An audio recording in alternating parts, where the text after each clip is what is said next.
ప్రభువా నన్ను జ్ఞాపకం చేసుకున్నాను, మీ సిలువు చాటును మరుగుపరిచి నా నోటికి బూరగా ఉండి మీ సెలవు దయచేయాలి. మీరే మాట్లాడుతూ రమ్మని నన్ను నేను తగ్గించుకుంటూ మిమ్మల్ని హెచ్చిస్తూ యేసుక్రీస్తు వారి శ్రేష్టమైన పరిశుద్ధమైన నామములో మిమ్మల్ని స్తుతిస్తూ అతిలంతు బ్రతులాడు వేడుకుంటున్నాము తండ్రి, ఆమేన్.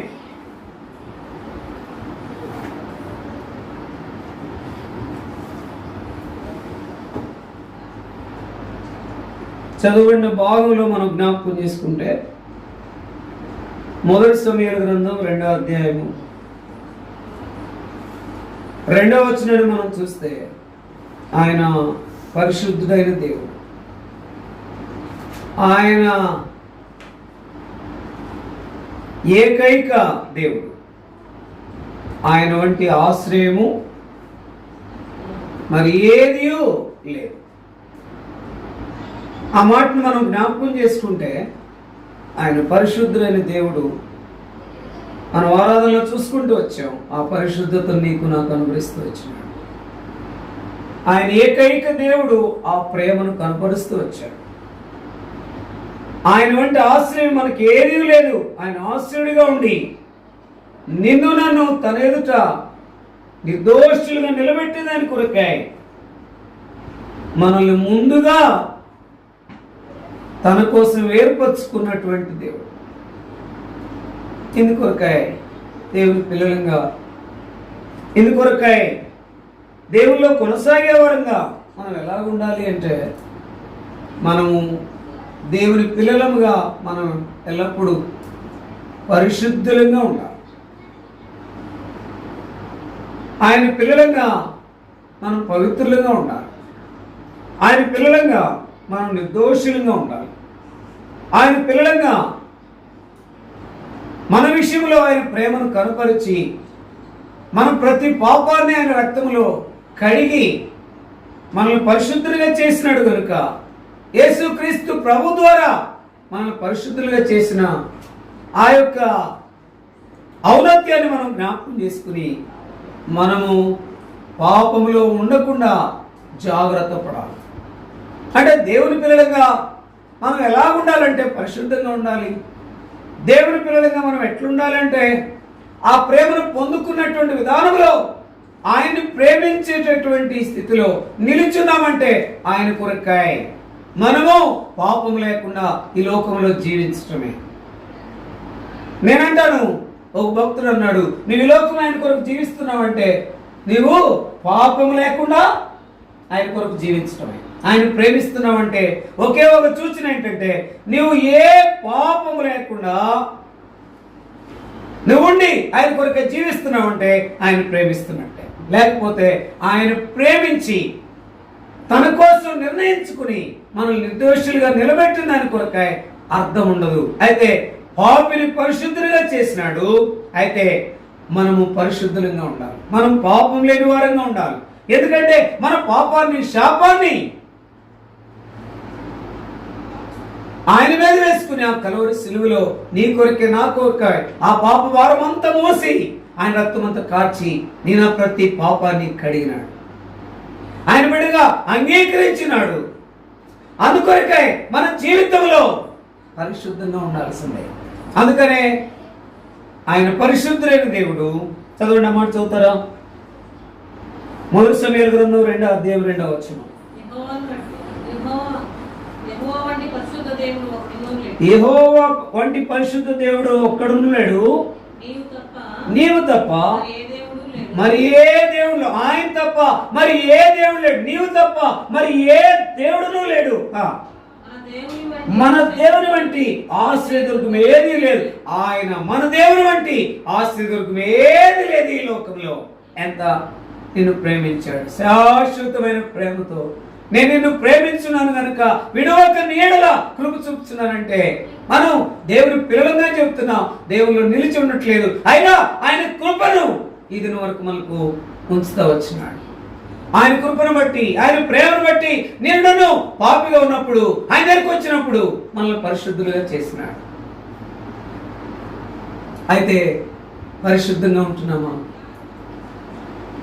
పరిశుద్ధ దేవుని పిల్లలు ఎలా ఉండాలంటే పరిశుద్ధంగానే ఉండాలి. నీవు తప్ప మరి ఏ దేవుడు లేడంటే ఆ దేవుడే ప్రేమించాడు, ఆ ప్రేమను కనపరిచాడు. ఆ ప్రేమను కనపరిచిన దాని కొరకాయ ఈ లోకంలో ఆయన కొరకాయ ఏ పాపం లేకుండా ఆయన కొరక నిలిచి ఎదురు చూసే భాగ్యములో ఉండడమే. మూడోది, నీ వంటి ఆశ్రయం ఏది కూడా లేదు. అందుకని ఇక్కడ ఆ మాటను మనం చూస్తే మూడో మాట, మన దేవుని వంటి ఆశ్రయదుర్గం ఏది లేదు. ఆయన ఆశ్రయముగా ఉన్నాడు. అయితే ఆశ్రయం ఉన్నదాని కొరకాయ ఇప్పుడు మనం ఏం చేయాలా? ఆ పరిశుద్ధ దేవునిలో మనం కొనసాగుతున్నామంటే మనం ఎట్లుండాలా? ఎవరితో సంబంధం కలిగి ఉండాలా? దేవునితో సంబంధం కలిగి ఉండాలి. దేవునితో సంబంధం కలిగి ఉన్నామంటే ఆ పరిశుద్ధమైనటువంటి దేవుడి పిల్లలు ఎట్లున్నారని అర్థం. ఎట్లున్నారని అర్థం?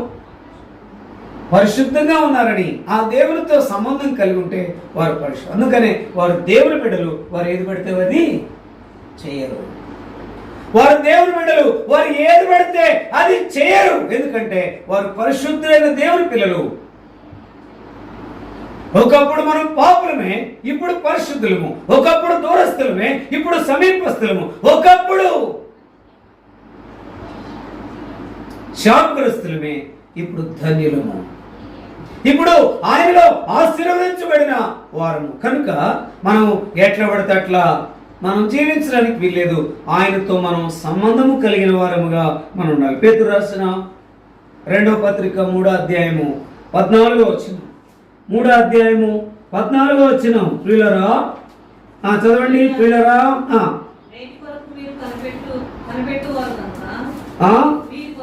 వేటి కొరకు వీటి కొరకు మీరు కనిపెట్టువారు కనుక శాంతము గలవారై ఆయన దృష్టికి నిష్కలంకులుగాను నిందారహితులుగాను కనబడినట్లు జాగ్రత్త పడి. ఎట్లుండాలా? ఎట్లుండాలి? దేవుని పిల్లల వంటి చెప్పుకుంటే కాదు. ఎట్లుండాలా? ముందు శాంతం ఉండాలా. కానీ ఎన్నోసార్లు మన జీవితంలో దేవుని పిల్లలు అని చెప్పేది ఎక్కువ. నేను ఆ జీవితంలో శాంతము లేని వారంగా ఉంటున్నాం. ఈ విషయంలో జాగ్రత్త పడాల్సిందే. ఎందుకంటే ఆయన నీ కొరకే నా కొరకే శాంతమైన దాంట్లోనికి రాకపోతే, సహింపని దాంట్లోనికి రాకపోతే, ఓర్చుకున్న దాని కొరకు అనే దాంట్లోనికి రాకపోతే, ఆయన సహించడం దానికి రాకపోతే ఇది నన్ను నేను ఇక్కడ ఉండి ఆరాధించడానికి వీలు పడేది కాదు. అందుకొరకే మనం ఏం చేయాలా? ముందు శాంతము. మన కొరకే ఆయన సిలువను సహించాడు. ఆ సిలువలో ఓర్చుకున్నాడు. ఆయన చివరి రక్తపు బిందువు వరకు నీ కొరకే నా కొరకే ఆయన రక్తమంతా కార్చి నీ నా గాయములన్నింటినీ భరించాడు. నీ నా రోగములన్నింటినీ భరించాడు, క్షమించాడు.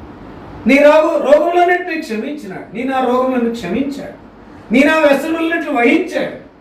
నీ నా అతిక్రమాల కొరకై గాయపరచబడ్డాడు. నీ నా దోషమును బట్టి నలగొట్టబడ్డాడు. నీ నా సమాధానార్థమైన శిక్ష ఆయన మీద పడింది. పడిన కారణమే చేత ఆయన ఎంతో శాంతమూర్తి అయి నీ కొరకి నా కొరకే ఓర్చుకుని ఆయన రక్తమంతా కార్చి ప్రాణమిచ్చి సమాధి చేయబడి 3వ దినాన మృత్యుంజయుడై తిరిగి లేచిన ఆయన బట్టి మనకు కలిగిన గొప్ప విజయం ద్వారా మనం ముందు కొనసాగుతున్నాం. మనం ఎవరు అంటే దేవుని బిడ్డలం. అయితే దేవుని బిడ్డలం అంటే ఆయనతో సంబంధము కలిగిన వారు. దేవుని సంబంధము, దేవునితో సంబంధం కలిగిన వారంగా మనం ఉన్నామంటే ముందు ఏం చేయాలా? శాంతము. అందుకని చూడండి మాట చదవండి. శాంతము గలవారై. రెండోది, ఆయన దృష్టికి నిష్కలంకులుగాను నిందారహితులుగాను కనబడినట్లు జాగ్రత్త పడు. ఎట్ట కనపడాలా? శాంతమూర్తులుగా కనపడాలా. ఇప్పుడు మన దగ్గరికి వస్తే మనమే పరీక్షించుకుంటామని ఎట చెబుతాం? అలవాటుగా చెప్పేది ఉంది. కానీ అయ్యా నీ కొరకే నేను సహిస్తున్నా, నేను నీ కొరకే వహిస్తున్నా, నేను నీ కొరకై భరిస్తున్నా అని చెప్పే భాగంలో ఉన్నామా? ఎంత అంటే తట్టుకోలేం కదా. దాని కొరకు మనం ఏం చేస్తాము? ఎంతో మాట్లాడతాం. అందుకనే నీ నా జీవితంలో దేవుని పిల్లలుగా, దేవుని సంబంధాలుగా మనం ఉన్నాము అంటే ముందు శాంతం ఎంతో అవసరం. రెండోది, ఆయన దృష్టికి ఎట్లుండాలంట? ఆయన దృష్టికి ఎట్లుండాలా? నిష్కలంకముగా ఉండాలి. నిష్కలంకం అంటే ఏ పాపం, ఏ దోషము, ఏ మచ్చ, మాయ ముడత లేకుండా ఉండాలి. మనం యెషయా గ్రంథం ప్రకారం మనం ఎట్టున్నాము, అరికాలు మొదలుకుని నడినెత్తి వరకు ఎక్కడ చూసినా ఏమున్నాయి? గాయములు, పచ్చిపుండ్లు ఉన్నాయి. అయితే అవన్నీ లేకుండా చేసి మన కొరకై ఆయన గాయపరచబడ్డాడు. ఆయన నీ కొరకే నా కొరకై నలగొట్టబడ్డాడు. నా రోగములన్నింటినీ ఆయన మీద వేసుకున్నాడు. మన యొక్క వ్యసనాలన్నింటినీ ఆయన వహించాడు, భరించాడు. అందుకొరకే నీవంత భరింపు నీవు అంత భరింపు అక్కర్లేదు. కానీ ఆయన కొరకాయ మనము దేవుని పిల్లలంగా, ఆయనతో సంబంధం కలిగిన వారంగా, ఆయన ఎలాంటి దేవుడు అంటే పరిశుద్ధుడైన దేవుడు కనుక ఆ పరిశుద్ధుగా అయిన దేవుని పిల్లలంగా మనలో పరిశుద్ధత కనబడాలంటే ఆ శాంతము కొరకాయ మనం జాగ్రత్త పడాల్సిందే. ఎన్నోసార్లు నా జీవితంలో శాంతం లేక, ఎన్నోసార్లు నా జీవితంలో కోపపడి, ఎన్నోసార్లు నా జీవితంలో వ్యసనపడి, నా జీవితంలో నీ జీవితంలో ఎన్నోసార్లు గొడుకుని సణుకున్న సందర్భాలు ఉన్నాయి.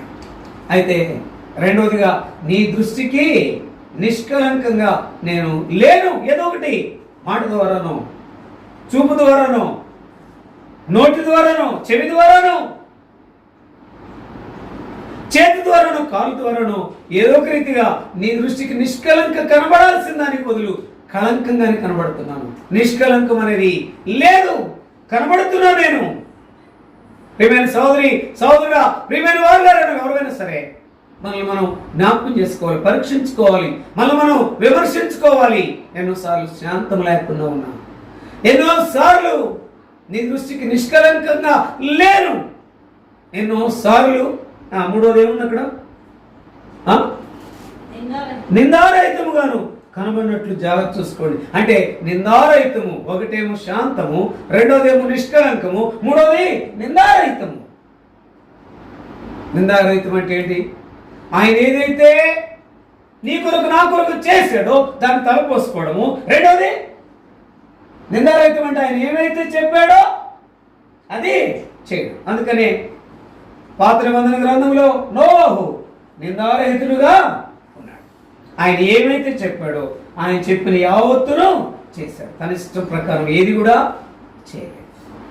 అందుకనే నిందారహితముగా మనం ఉండేవారముగా ఉండాలి. అందుకే దేవునితో సంబంధం అనేది,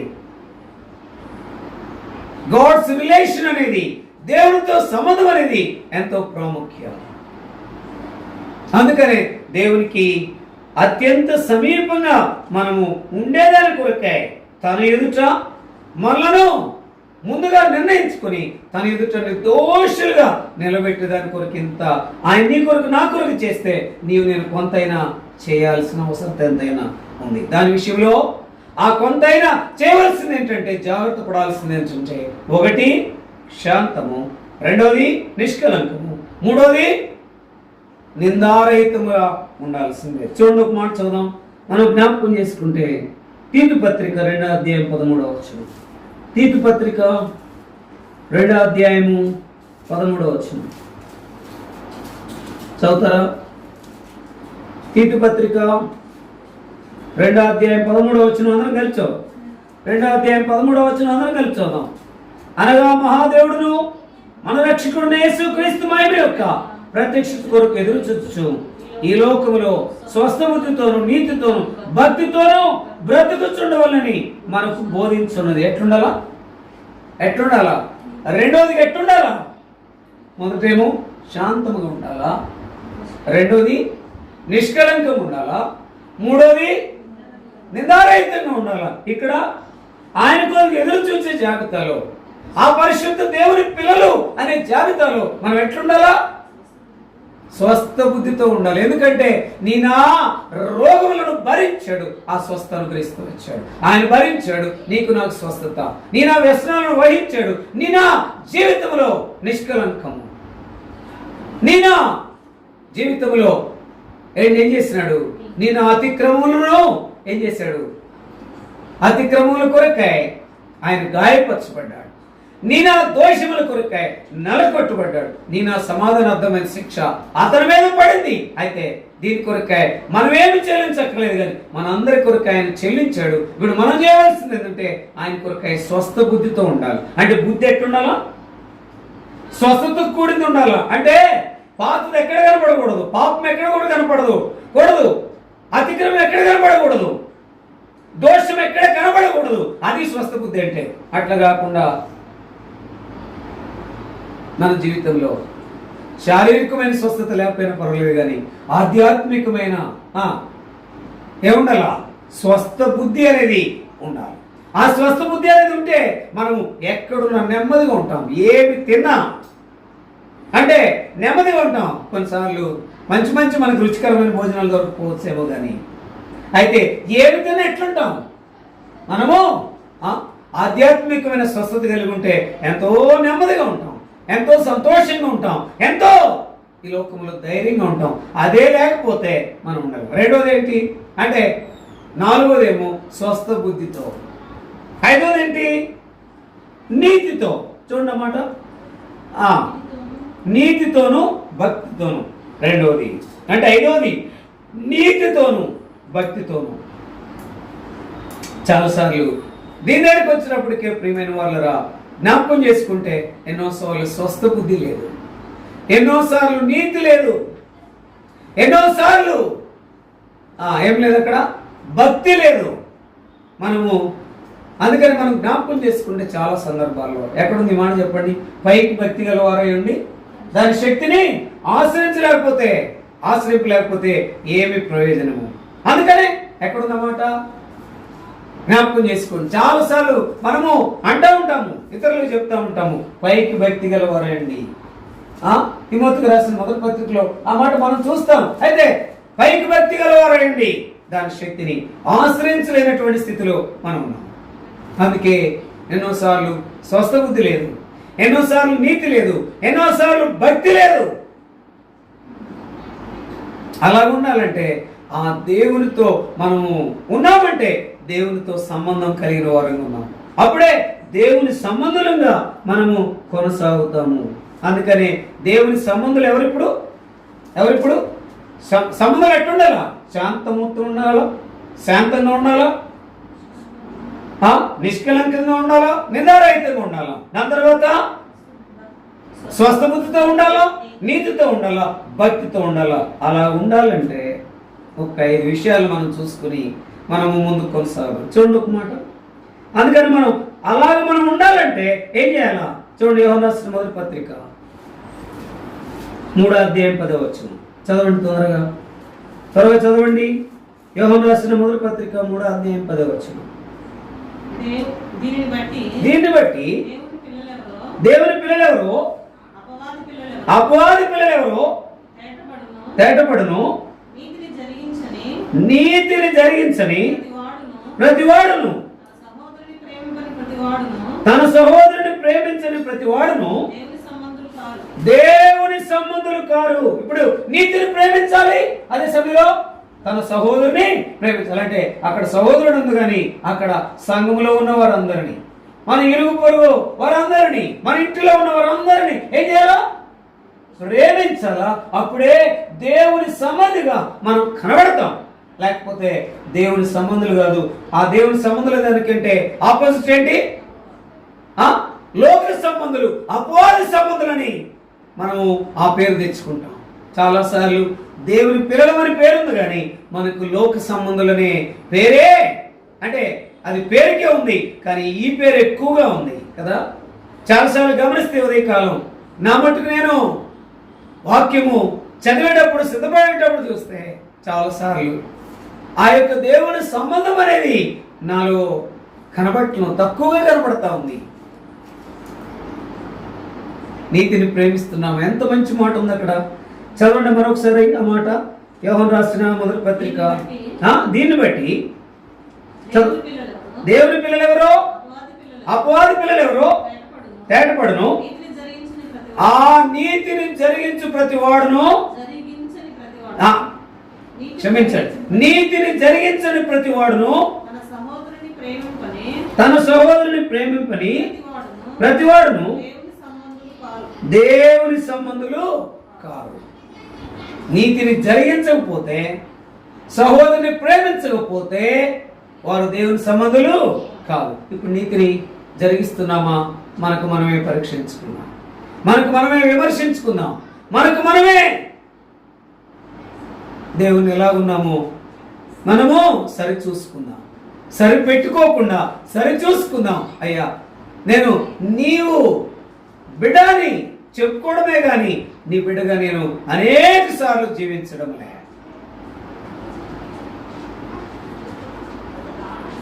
నా జీవితంలో అనేక పర్యాయాలు నీతి లేదు. అందుకనే ఎట్లుండాలంటే స్వస్థ బుద్ధి ఉండాలా, అందుకని నీతి ఉండాలా, అందుకని భక్తి ఉండాలా.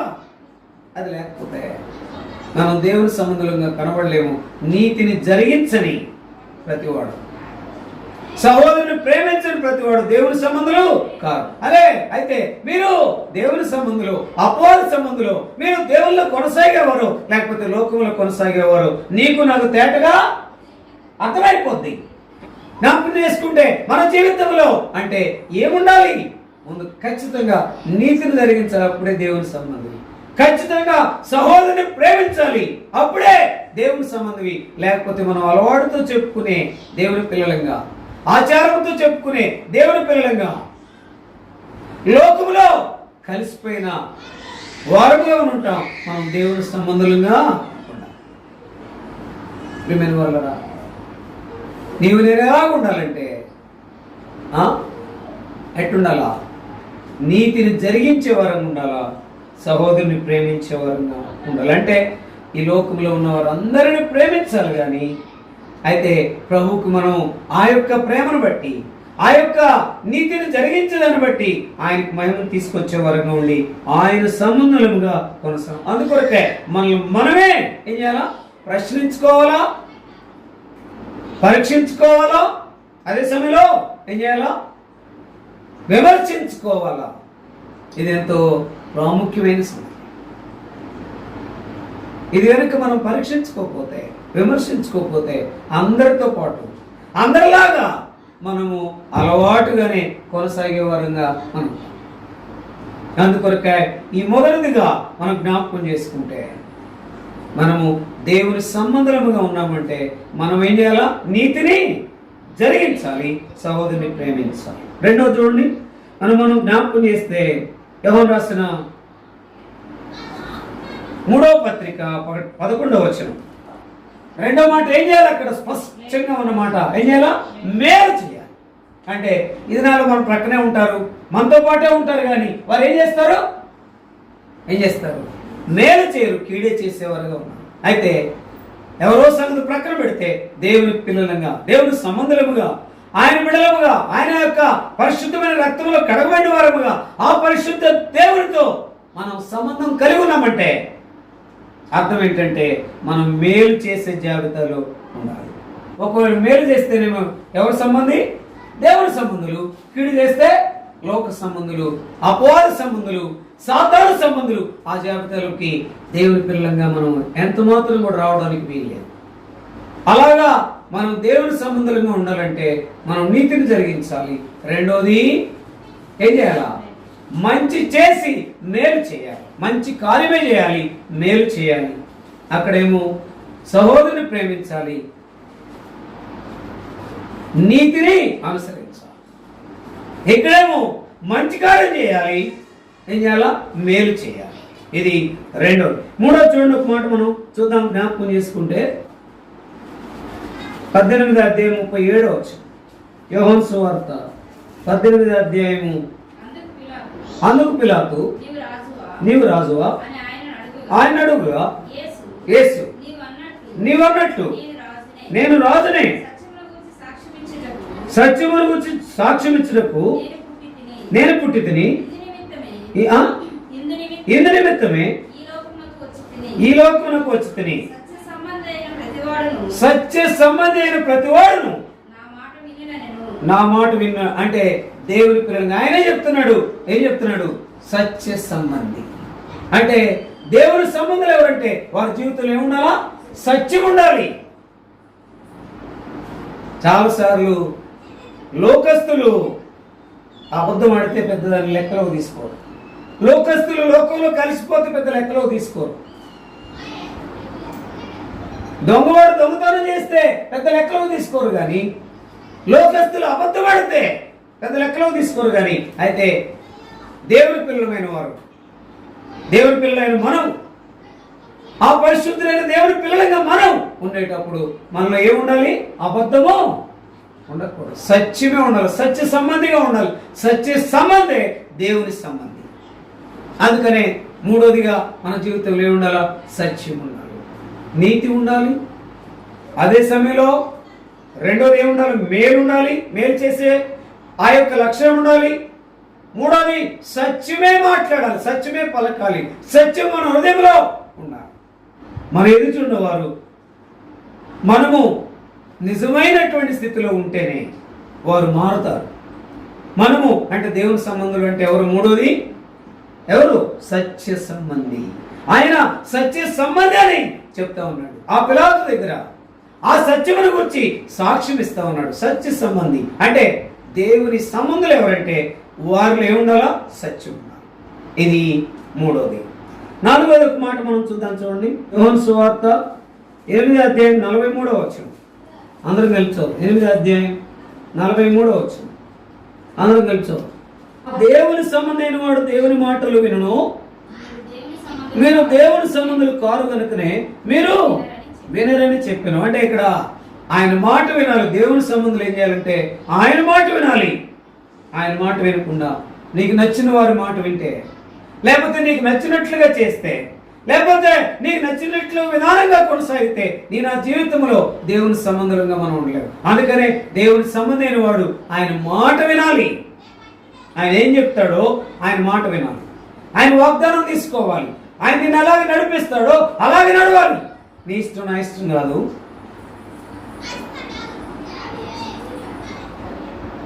నీ నా మార్గం కాదు, నీ నా ఆలోచన కాదు, కానీ ఆయన దగ్గరికి వచ్చి కనిపెట్టి ఆయన దగ్గర ఆయన మాట వినే వారంగా ఉండాలి. నాలుగోది దేవుని సంబంధులు ఎవరంటే ఆయన మాట వినేవారు.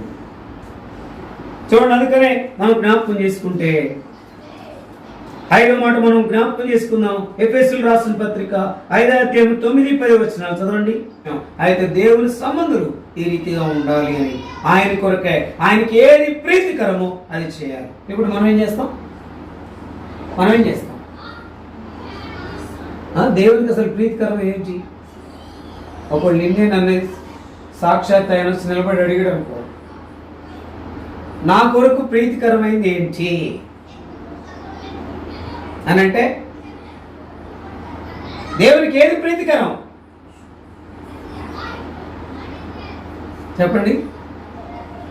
లేకపోతే నువ్వే ప్రార్థనలో నేను ప్రార్థనలు చేసావనుకో, అయ్యా నీకు ఏది ప్రీతికరం అదే చేస్తా. ఇప్పుడు ఆయన ప్రీతికరం అంటే ఏం చెబుతాడు ఆయన? నువ్వు నాలో నిలిచి నాలో ఏం కలిగి ఉండాలి? సంబంధము కలిగి. దేవుని సంబంధాలుగా మనం ఎట్లున్నాము, ఏం చేస్తున్నాము గమనించాలి. దేవుని సంబంధం అయితే నీ దగ్గర ఏముండాలా? నీతిని అనుసరించే విధానం ఉందా? సహోదరుని ప్రేమించే అనుభవం ఉందా? ఒకవేళ దేవుని సంబంధి అయితే ఏం చేయాలి? రెండోది, దేవుని సంబంధమైన వారు ఎలా ఉండాలా? రెండో మాట మనం చూసుకోవచ్చు. చాలాసార్లు మనం జ్ఞాపకం చేసుకుంటే దేవుని సంబంధమైన వాళ్ళు ఏం చేయాలా? సత్యమును మాట్లాడాలి, అబద్ధం చెప్పకూడదు. దాని తర్వాత దేవుని సంబంధమైన వారు ఏం చేయాలా? ఆయన మాట వినాలి. దేవుని సంబంధమైన వారు ఏం చేయాలా? అందుకని ఏం చేయాలా? మేలు చేయాలి. ఎంత మాత్రం కీడు చేయక మంచి కార్యం చేసి మేలు చేసేవారుగా ఉండాలి. అందుకని ప్రియమైన వాళ్ళరా, మనం ఎట్లున్నాం పరీక్షించుకున్నాం. చాలాసార్లు ఇలాగ లేదు, నీతిని జరిగించట్లేదు, చాలాసార్లు మేలు చేయట్లేదు, చాలాసార్లు సత్యం పలకట్లేదు, చాలాసార్లు నీ మాట వింటలేదు, చాలాసార్లు నీకు ప్రీతికరమైనది చేయడం లేదు. నాకు ఇష్టం వచ్చింది, నాకు ప్రీతికరమైంది, లేకపోతే మనుషుల ఇష్టంలో, మనుషుల యొక్క విధానంలో నేను కొనసాగేది ఉంది.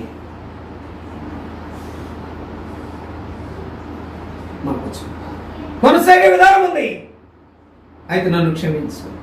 వారు నాయకులైన, సేవకులైన, పెద్దలైన, పరిచారకులైన, బాధ్యులైన విశ్వాసులైన ఎవరైనా సరే దేవుని పిల్లలని చెప్తున్నామంటే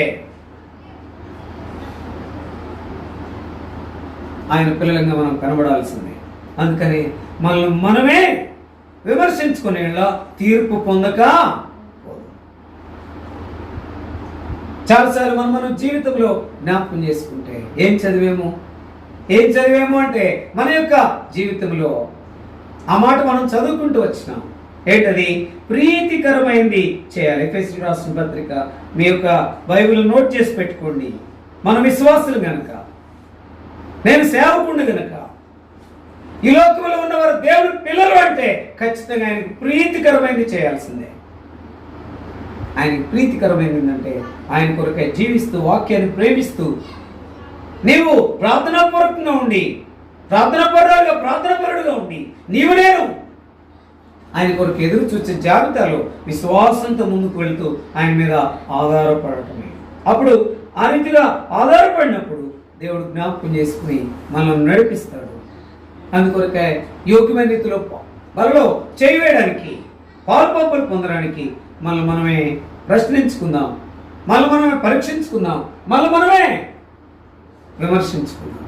ఆ రీతిగా విమర్శించుకుని యోగ్యమైన రీతిలో వాళ్ళలో మనము పాల్పంపులు పొందాం. మనమే విమర్శించుకుని ఇలా తీర్పు పొందక ప్రార్థన.